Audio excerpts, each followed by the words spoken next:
높은 소리 서재TV. 오늘은 에고와 셀프에 대해서 정리를 해보겠습니다. 데미안이나 노인과 바다와 같은 고전 소설을 다루다 보니 인간 존재의 본질을 상징하는 이야기들이 많이 등장을 합니다. 그래서 오늘은 에고와 셀프를 정리해서 말씀드리겠습니다. 먼저 인간 존재란 어떤 것인지를 이해해 보고요. 참 나로 산다는 것은 어떻게 사는 것인지 함께 생각해 보도록 하겠습니다. 진짜의 삶이 있고 가짜의 삶이 있죠. 죽었어도 살아있는 삶이 있는데 반면에 살았어도 죽은 삶이 있습니다. 영원히 기억되는 삶이 있는가 하면 외면당하는 삶이 있습니다. 자, 한 번뿐인 인생입니다. 나는 어떤 삶을 살고 싶습니까? 참 나로 산다는 것은 어떻게 사는 걸까요? 어떤 삶이 진짜의 삶이겠습니까? 참 나로 살기 위해서는 인간 존재에 대한 바른 이해가 필요합니다. 나는 누구인가? 오직 인간만이 존재에 대한 물음을 던집니다. 존재에 대한 물음을 지녔기에 우리는 인간이라 할 수 있을 것입니다. 종교와 철학과 심리학이 다양한 방법으로, 다양한 표현으로 이 문제를 답해왔습니다. 달을 가리키는 손가락은 여럿이지만 달이 여럿일 수는 없습니다. 달은 하나입니다. 에고와 셀프라는 말이 가장 보편적인 심리학적인 용어입니다. 에고와 셀프에 대해서 성경은 어떻게 표현하고 있을까요? 우리의 겉사람은 낡아가나 우리의 속사람은 날로 새로워집니다. 자, 여기에 보시면 겉사람 그리고 속사람 이렇게 에고와 셀프를 표현하고 있습니다. 이 세상 창조 때로부터 하나님이 보이지 않는 속성, 곧 그분의 영원하신 능력과 신성은 사람이 그 지으신 만물을 보고서 깨닫게 되어 있습니다. 자, 만물의 신성이 내재한다 라는 이야기죠. 여기서 신성 그리고 그 반대의 개념 인성 이렇게 되겠습니다. 이것이 에고와 셀프에 대한 또 다른 표현이겠죠. 내 속사람으로는 하나님의 법을 즐거워하되 내 지체 속에서 한 다른 법이 내 마음의 법과 싸워 내 지체 속에 있는 죄의 법으로 나를 사로잡는 것을 보는도다. 로마서의 바울의 고백인데요. 여기서 겉사람에 해당하는 죄의 법 그리고 속사람에 해당하는 하나님의 법 이렇게 우리 안에 내적인 갈등을 일으키고 있다라는 표현을 하고 있습니다. 육체의 욕망은 성령을 거스르고 성령이 바라시는 것은 육체를 거스릅니다. 이 둘이 서로 적대 관계에 있으므로 여러분은 자기가 원하는 일을 할 수 없게 됩니다. 자, 여기서도 육체의 욕망과 성령의 바람이 그러니까 에고와 셀프가 갈등을 일으키는 관계로 묘사가 되죠. 적대 관계이다. 육체의 욕망을 need라고 한다면 성령의 욕망, 성령의 바람은 seed, 하늘 씨앗이 되겠습니다. 육신에 속한 생각은 죽음입니다. 그러나 성령에 속한 생각은 생명과 평화입니다. 육신에 속한 생각은 하나님께 품는 적대감입니다. 그것은 하나님의 법을 따르지 않으며 또 복종할 수도 없습니다. 마찬가지 로마서에 나와 있는 말씀입니다. 여기서도 에고와 셀프를 육신의 생각 그리고 성령의 생각으로 표현합니다. 육신의 생각은 죽음이고 적대감이란 이야기죠. 성령의 생각은 생명이고 평화입니다. 우리는 보이는 것을 바라보는 것이 아니라 보이지 않는 것을 바라봅니다. 보이는 것은 잠깐이지만 보이지 않는 것은 영원하기 때문입니다. 고린도 후서에 있는 말씀입니다. 자, 여기서 에고와 셀프를 각각 보이는 것 그리고 보이지 않는 것이라고 표현합니다. 보이는 것은 유한성이고 순간적인 것입니다. 보이지 않는 것은 무한하며 영원한 것입니다. 믿음으로 모든 세계가 하나님의 말씀으로 지어진 줄을 우리가 아나니 보이는 것은 나타난 것으로 말미암아 된 것이 아니니라. 자, 비슷한 말씀인데요. 나타난 것, 보이는 것을 에고로, 존재하는 것, 본질이나 말씀을 셀프로 성경은 표현하고 있습니다. 중세 수도원에서 기도 생활을 할 때 가장 유념했던 내용이 있습니다. 그것은 에고인 분심잡념을 넘어서 셀프인 일념에 도달하는 것입니다. 여기서 일념이란 한 가지 생각이라는 의미보다는 생각이 끝난 자리를 이야기한다고 보시는 것이 맞습니다. 모든 분심과 잡념이 잦아든 상태, 생각이 끝나는 자리입니다. 또 다양한 다른 표현들을 한번 보시겠습니다. 우리의 마음은 생멸하는 마음과 생멸하지 않는 마음이 있다. 초기 불교에서 이야기했던 에고와 셀프입니다. 여기서 에고는 생멸, 나타나고 사라지는 마음, 셀프는 불생불멸, 나타나는 것도 아니고 사라지는 것도 아닌 그저 있는 마음, 이렇게 에고와 셀프를 표현하고 있습니다. 색즉시공, 공즉시색, 색불이공, 공불이색, 대승불교인 반야심경에 나오는 이야기이고요. 여기서 에고를 색으로, 또 셀프를 공으로 표현합니다. 색은 나타나고 드러난 형상이고요. 공이란 공허하고 비어있음, 텅 빔, 무한함, 이것이 색과 공의 개념입니다. 그런데 이 반야심경이 재미있는 것은 색과 공을 갈등 관계나 투쟁 관계, 대적하는 관계로 보는 것이 아니라 색이 곧 공이다, 공이 곧 색이다, 색과 공은 같다, 둘이 아니다, 이렇게 이야기하는 것이죠. 색과 공의 통합을 이야기하는 것입니다.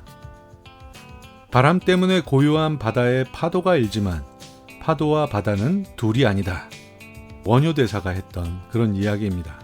에고를 파도에, 그리고 셀프를 바다에 비유해서 이야기를 합니다. 파도와 바다는 둘이 아니죠. 색즉시공, 공즉시색, 색불이공, 공불이색, 같은 맥락의 이야기가 되겠습니다. 무는 천지의 시작을 이름지은 것이고 유는 만물의 어미를 이름지은 것이다. 따라서 무와 유는 늘 그러한 이름이 아니다. 도를 도라 하면 참된 도가 아니다. 노자가 도덕경에서 하는 말입니다. 유한한 것, 덕의 세계, 상대하는 세계에서의 예의질서, 이런 것들을 덕이라고 표현하는데요. 이것은 에고를 비유하는 말들이고요. 무, 없음, 비어있음, 도, 이런 말들은 셀프를 비유하는 말로 사용이 됩니다. 그래서 도와 덕을 합쳐 도덕경이다, 이렇게 되는 것이죠. 에고는 나를 둘러싸고 있는 세계와 시공간적으로 분리된 개체로서의 나이고, 셀프는 영원한 시간과 무한한 공간을 품고 있는 우주적인 존재로서의 나이다. 여기서 에고는 개체로서의 나, 그리고 셀프는 존재로서의 나이다 라고 규정해주고 있습니다. 자, 이제 에고와 셀프를 한번 정리해 보는데요. 여러분들이 이해하기 쉽도록 두 개의 모델을 준비해 봤습니다. 과일 모델 혹은 우물 모델, 제가 에고와 셀프를 이해할 때 썼던 방법들입니다. 에고와 셀프를 정리해 보면요, 에고는 개체로서의 나, 분리되어진 존재로서의 나고요. 그 다음에 이것은 가짜 나입니다. 셀프는 연합되어진, 함께하는, 존재하는 나, 하나인 나, 그리고 이것이 진짜 나다. 에고는 육체와 정신을 가리키고요. 우리 존재의 껍질에 해당하는 부분이겠습니다. 여기서 정신은 혼 혹은 soul이라고 할 수 있겠고요. 셀프는 그 안에 참된 본성, 영, spirit이라고 말할 수 있습니다. 에고가 인성이라면 셀프는 신성입니다. 우리 안에 하나님의 성품이 숨쉬고 있습니다. 에고는 색입니다. 유한한 것이고 순간적인 것입니다. 셀프는 무한이고 영원이며 공입니다. 에고는 현상계라고 말하고요. 상대 세계입니다. 셀프는 존재계에 속한 것이고 절대 세계에 속한 것입니다. 에고는 두려워합니다. 에고의 목적 자체가 우리의 존재를 보호하는 일을 하는 역할이기 때문에 그렇습니다. 그래서 에고는 성 쌓기를 합니다. 그러나 셀프는 사랑이 본성입니다. 그래서 성을 쌓기보다 길을 닦는 일을 하죠. 에고의 시간은 크로노스, 양적인 시간, 제한된 시간입니다. 그러나 셀프의 시간은 카이로스, 의미의 시간, 질적 시간입니다. 에고의 특징은 자기중심성입니다. 그러나 셀프는 연결하고 연합하고 하나인 특징을 가지고 있습니다. 과일 모델에 대해서 안내를 해드리겠습니다. 에고와 셀프를 이해하기 위해서 제가 생각해봤던 그런 모델입니다. 과일을 반으로 잘랐다고 칩니다. 단면을 보시면 이렇게 바깥쪽에 에고라는 껍질층이 있고요. 안쪽에는 셀프라는 알맹이가 있습니다. 에고라는 껍질은 우리 인간으로 본다면 육체, 정신을 담고 있는 그릇에 해당하죠. 우리 마음도 껍질에 에고에 해당이 된다고 볼 수 있겠고요. 그러나 우리 알맹이, 본질은 신적인 성품, 셀프입니다. 껍질의 두께가 얼마나 두꺼운가에 따라서 에고가 강한 사람일 수 있겠고요. 에고가 강한 사람일수록 셀프와의 접촉이 어려울 것입니다. 그러나 에고가 유연하고 잘 훈련되어져 있으면 셀프를 살아가는, 카이로스를 살아가는 일이 훨씬 더 용이해지겠죠. 이렇게 겉껍질에서부터 알맹이에 이르는 이 거리를 머리에서 가슴까지의 거리라고 보시면 되겠습니다. 에고가 두꺼워서 셀프를 알아차리기 힘든, 그냥 그 에고가 자기 자신인 줄 알고 살아가는 유형의 사람들입니다. 반면 에고를 계속 알아주고 훈련해서 껍질층이 얇아지면 훨씬 더 그만큼 셀프가 주인이 되어지고 카이로스를 살아갈 수 있는, 지금 여기를 살아갈 수 있는 사람들, 이렇게 두 종류의 사람으로 나누어 볼 수 있겠습니다. 자, 다음은 우물 모델을 준비해 봤습니다. 참 나로 산다는 것은 이 우물 모델과 관련이 깊습니다. 좀 전에 보셨던 과일 모델을 이번에는 과일 대신에 우물이라고 생각을 해보겠습니다. 우물의 안쪽에는 이렇게 생명의 물들이 가득 들어차 있습니다. 그리고 이 우물의 깊은 곳은 큰 바다와 연결되어져 있다, 이렇게 상상을 하시면 됩니다. 그러니까 셀프는 에고 안에 담겨진 우물 안에 있는 물이기도 하지만 이 물은 분리되어 있지 않고 온 우주의 물과 연결되어져 있다라고 이해를 하시면 됩니다. 자, 그리고 여기에 존재의 우물을 기를 수 있는 펌프가 달려있다. 셀프의 우물을 길어서 생명수를 흘리는 것이 참 나로 산다는 것의 의미일 수 있겠다라고 보는 것이죠. 자, 우리가 에고가 아닌 셀프로 살아야 된다고 말씀을 드렸습니다. 그렇다면 왜 우리에겐 셀프만 있으면 되었을 텐데 에고가 덩달아 있어서 이렇게 참된 존재의 본질을 만나지 못하게 방해하는 역할을 하는 걸까요? 에고는 불필요한 것입니까? 에고와 셀프, 우리의 존재의 본질이라고 할 때 우리가 태어날 때는 에고는 거의 형성되어지지 않습니다. 에고란 것은 나 자신을 분리된 개체를 인식하는 마음이기 때문에 태어났을 때 자기 자신이 누구인지, 자기가 뭘 좋아하는지, 자기가 어떤 류의 사람인지를 아는 에고가 거의 형성되어 있지 않습니다. 아기들의 자아는 거의 본질에 가까운 하늘의 마음을 닮은 그런 존재들입니다. 아기들과 함께 있을 때 행복해지고 아기들의 웃는 얼굴 속에서 천국을 만날 수 있는 것은 이 아이들의 마음이 셀프 그 자체이기 때문입니다. 그렇다고 해서 에고가 완전히 없다고 볼 수는 없죠. 생각은 많이 발달이 되어 있지 않지만 욕구, 배가 고프거나 배변의 욕구를 느끼거나 할 때 울음으로 표현하는 것들이 있지 않습니까? 최소한의 에고가 형성되어 있는 것입니다. 그러던 것이 사회화 혹은 인격 형성이라는 과정을 거치게 되죠. 나이가 먹고 자라면서 사회의 규범들을 배우고 사람들과 관계하는 법을 배우고 저 사람과 나를 구별하면서 상대적으로 나는 누구인가를 만나갑니다. 나는 이런 사람이구나. 이런 것들을 좋아하는구나. 나는 이런 성격을 가졌구나.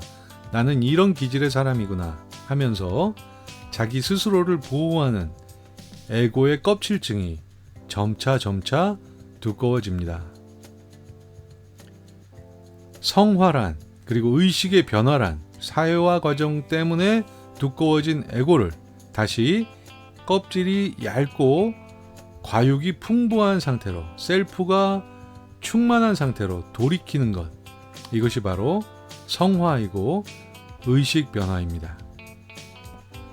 셀프는 살으라고 주어진 나입니다. 에고는 살려고 만들어낸 나입니다. 에고가 내 삶의 주인 역할을 할 때 셀프는 깨어있지 않고 잠들어 있습니다. 에고의 본성은 두려움입니다. 그래서 끊임없이 가지려 하고 확장하려고 합니다. 인정받고 싶어 합니다. 결핍을 채우기 위해서입니다. 때로는 선행을 하고 남들에게 베푸는데요. 자기의 의의를 드러내려는 목적, 인정받으려는 목적 때문입니다. 에고가 주인인 사람은 무례합니다. 그리고 만족보다는 불만족한 경우가 많고요. 삶이 분주합니다. 정신없이 바쁘죠. 그리고 많이 불안합니다. 자, 이러한 특징들이 에고가 내 삶의 주인일 때 나타나는 특징들입니다. 반면 셀프가 깨어나서 주인의 역할을 하면 우리는 깨어있는 삶을 살 수 있고요. 참 나로 살아가게 됩니다. 셀프는 사랑의 뿌리를 내립니다. 생명들을 촉진하는 일을 합니다. 지금 여기를 살지요. 삶을 즐기고 누릴 수 있습니다. 그리고 셀프는 겸손함을 특징으로 가지고 있습니다. 셀프가 주인인 사람들은 겸손합니다. 만족할 줄 알고요. 인정하고 받아들입니다. 자유롭습니다. 여유롭습니다. 평화롭습니다. 마음의 중심에 빼앗기지 않는 평화를 가지고 있습니다. 셀프가 생명력이라면 에고는 그 생명력에 덧입혀지는 색채이고 향기입니다. 참 나로 산다는 것은 셀프의 생명력을 살되, 영원한 카이로스를 살되, 지금 여기의 삶을 살되, 에고의 맛과 향, 나만이 지닌 색채와 나만이 지닌 향기와 나만의 모양으로 피어나는 것, 이것이 바로 에고와 셀프의 참된 역할이라고 생각합니다. 노인과 바다의 산티아고가 큰 물고기를 만나서 사흘 동안 에고가 부서지는 체험을 하고 셀프를 만나는 것처럼, 또 싱클레어가 성장기를 거쳐서 데미안을 만나 결국 데미안이 되어지는 것처럼 셀프를 만나면 존재가 깨어나죠. 이것을 의식혁명이라고 말합니다. 반면 에고를 잘 지켜보고 알아주면, 내 마음을 잘 들여다보고 느낌과 욕구를 읽어주고 알아주면 의식이 성장하게 됩니다. 셀프와 에고는 내 안에서 투쟁하고 갈등하고 대립하지만, 또한 이렇게 셀프가 주인이 되었을 때 에고가 협력의 관계를 이루기도 합니다. 이것이 우리가 살 수 있는 최고질의 삶이 아닌가라고 생각을 합니다. 소질과 재능을 알고 실력과 장비를 갖추어 참 나로 살아가는 그런 삶입니다. 자, 오늘의 여행은 여기까지고요. 생명의 우물을 길어 올리는 방법 어떻게 할 수 있을까? 다음번 마음 공부 시간에 만나 뵙는 것으로 하겠습니다.